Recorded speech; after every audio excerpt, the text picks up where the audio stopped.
Eh bien, salut tout le monde, c'est l'Expert Comics et on se retrouve aujourd'hui pour un nouveau numéro après quelques temps d'absence, donc je m'en excuse. J'ai eu un problème d'ordinateur, mais à côté de ça, il y a eu des points positifs, ça m'a permis de faire quelques acquisitions, on va dire.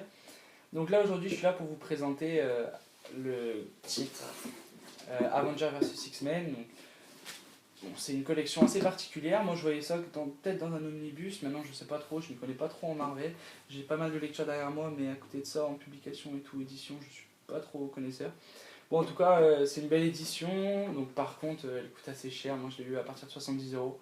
Donc, c'est vrai que ça fait quand même assez cher pour un livre. Bon, à côté de ça, il y a quand même il y a de la lecture, hein. Vous voyez, on a quand même pas mal de lecture. J'ai même du mal à le porter d'une main. Il y a quand même pas mal de lecture. Il y a un beau vernis sélectif sur le carton. Donc une superbe édition avec le Phoenix qui est ici. Et comme vous pouvez le voir ici, le Phoenix là, les Avengers, les X-Men qui vont s'affronter. Avengers vs X-Men contre les X-Men pour ceux qui préfèrent. Donc voilà. Et on arrive ici sur l'édition de Panini, 70 euros, donc je vous ai déjà dit. Alors, Avengers vs X-Men, ça parle de quoi? Donc déjà, donc tout le monde connaît les Avengers, comme tout le monde connaît les X-Men, je pense, pour ceux qui ont de la lecture de comics et un peu de Marvel derrière eux quand même. Donc déjà, c'est un bon titre, donc pas forcément d'entrée dans le Marvel, mais c'est un bon titre à avoir. Moi, je pense qu'il faut l'avoir lu, parce que c'est quand même un assez grand arc. C'est rare que Panini nous fasse des grands arcs comme ça, à part World War Hulk, mais bon, que j'avais pas du tout aimé. Il y en avait encore eu d'autres différents, et il y a eu beaucoup de arcs avec le Phénix, notamment celui que je pense que les gens ont pas mal retenu, avec Jane, la femme de Scott Summers, de la, une des héroïnes Marvel qui meurt. Donc elle est morte dans la zone fantôme de la Lune, je crois que c'est un truc comme ça, je sais pas trop vous dire. Et justement, pour avant de lire celui-là, parce que moi je me suis fait avoir, là en fait Panini, donc comme vous le savez, elle sort des nouvelles éditions, qui au départ avaient un prix de lancement, donc c'était 3,99€ le premier, et les autres étaient à 8,99€ le second, et le reste c'était à 12,99€ les autres, quoi. Euh, donc voilà, donc ces éditions-là, la dernière édition de celle-là, qui est à 12,99€, justement retrace l'histoire avec le Phénix et la mort de Jane. Et c'est pour ça, moi, avant que vous vous lanciez dans celle-là, je vous conseille de lire celle-là, qui est à 12€. Donc c'est vrai que si on fait celle-là plus là, ça fait déjà 82€. On est déjà sur quelque chose de trop, trop cher, hein, faut se le dire. Mais moi je suis là donc pour vous convaincre, donc essayez de la trouver moins chère, si vous la trouvez d'occasion, je sais pas si ça change quelque chose pour vous, mais moi je vous la conseille. Euh, déjà, donc déjà oui, qui est cette fille? Donc cette fille c'est Hope. Hope Summers, je crois que c'est ça, donc c'est la sœur de Scott, il me semble, je sais, alors là, ça fait quelques temps que je l'ai lu, mais j'ai passé une semaine et demie à le lire, donc c'est vous dire déjà la lecture que ça vous fait. Ça fait déjà pas mal de lecture, donc déjà il y a beaucoup de bonus. Donc sans trop vous montrer les belles pages, il y a beaucoup de bonus. On est sur, je pense, 20-30 pages de galerie d'illustration, je crois que c'est comme ça qu'ils appellent, de variant cover, donc couverture variante, c'est la même chose. On a des bonus, donc par contre ils se sont pas foutus de nous quand même, hein, parce qu'ils ont fait un beau travail là-dessus. Là il y a les croquis, après il y a les explications de chaque truc, et après justement on a le rappel des combats qui a eu lieu, le tableau des scores qu'ils appellent ça, entre les Avengers et les X-Men, et justement on voit qui a gagné. Enfin, ça vous permet de vous forger une opinion justement sur les héros, qui gagnerait. Il y a les points d'interrogation. Il y a toujours une belle édition, on prend l'avis des créateurs, enfin c'est vraiment cool. Et donc déjà je vais vous raconter un peu l'histoire maintenant sans trop vous la dire. Donc en fait il y a le Phénix qui revient une nouvelle fois sur Terre. Donc le Phénix c'est quoi? C'est une entité. Donc comme dans Green Lantern on peut avoir l'entité au niveau de l'amour qui s'appelle le Prédateur, ici on a une entité qui s'appelle le Phénix. Et cette entité là, à chaque fois qu'elle revient sur Terre, je crois qu'il y a de moins en moins de mutants, ou je sais pas quoi, elle revient, ils interviennent, et elle revient sur Terre. Et là, cette fois-ci, elle est revenue, et normalement Hop était censé être le prochain réceptacle. Ce qui va se passer, c'est que Iron Man va décider d'essayer de contourner, il va essayer de contourner le Phénix.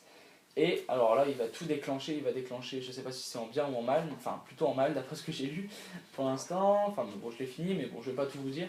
Il va déclencher ça et là, bon bah là ça va partir en gros délire. En fait la puissance du Phénix qui une fois qui a été remballé un peu par Iron Man va migrer vers 5 héros Marvel qui sont bon, Scott, Namor, les autres, je sais plus trop vous dire, je vais pas vous dire de conneries, je sais plus le reste, mais bon, ça, voilà, donc c'est les 5 principaux héros. Donc du coup, les Avengers et les X-Men qui s'étaient déjà battus pour justement avoir le compte, enfin, garder en sécurité avec eux, Hop, bah, ils vont encore continuer à un peu leur désaccord. Parce qu'en fait, c'est parti d'un désaccord entre Captain America, donc qui est un peu le chef des Avengers, et Scott, qui s'est mis en avant là-dedans. Et en fait, bah, du coup, c'est lui ils vont se mettre en avant, ils vont justement partager un. Enfin, vont avoir deux avis divergents concernant Hop et ce qu'il faut faire. Et du coup, déjà va commencer justement l'arc Avengers vs X-Men, donc là on les voit, les Avengers, là on voit les X-Men qui se préparent, ouais voilà c'est ça, les X-Men qui se préparent, et justement bah, là on voit que ça commence un peu à partir en bagarre, enfin bref je vous passe un peu ça. Donc oui, aussi, donc qu'est-ce qui va se passer, c'est que eux ils désirent faire une utopie en fait, un utopia que ça va s'appeler, ils veulent faire un monde parfait. Et à côté de ça, ils vont essayer de prendre possession. À un moment, ils vont péter un plomb. Il y en a qui vont essayer de prendre possession de gars. Celle-ci, elle veut rentrer dans les esprits. Et l'autre, elle veut se venger. Enfin, elle veut venger tous les gens morts. Elle lit dans les esprits. Enfin, c'est vraiment tout un bordel. Et moi, voilà, donc là-dessus, j'ai pas forcément compris directement. Bon, après, j'ai commencé à comprendre. Regardez la belle page, les beaux dessins.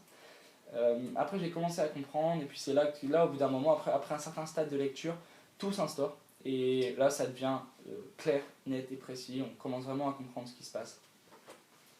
Et du coup, bah, Hop, en fait, à la base, donc, le problème aussi, donc, quand il y a 5 maintenant héros vraiment surpuissants, et à chaque fois qu'il y en a un qui est tué ou battu, le pouvoir d'un va se répartir en 4 autres. Donc, ce qui fait qu'à la fin, quand on n'en a plus qu'un, c'est lui qui a accumulé tout le pouvoir du Phénix. Et voilà, donc là, et puis là, c'est parti. Après, donc voilà, donc Hope étant censé être le réceptacle, je vous passe la suite. J'ai pas envie de tout vous dire. Maintenant, oui, ce qu'il faut que vous sachiez, c'est qu'au départ, les Avengers contre les X-Men, ils ont commencé à se battre. Donc, comme je vous l'ai montré tout à l'heure, avec les Avengers qui descendent de leur grosse héliporteur, je crois qu'ils appellent ça, héliporteur du Shield. Voilà, ils descendent de ça. Et en fait, bah là, c'est là que va commencer le combat. Sauf le combat est un peu passé. On nous raconte pas tout. On passe rapidement.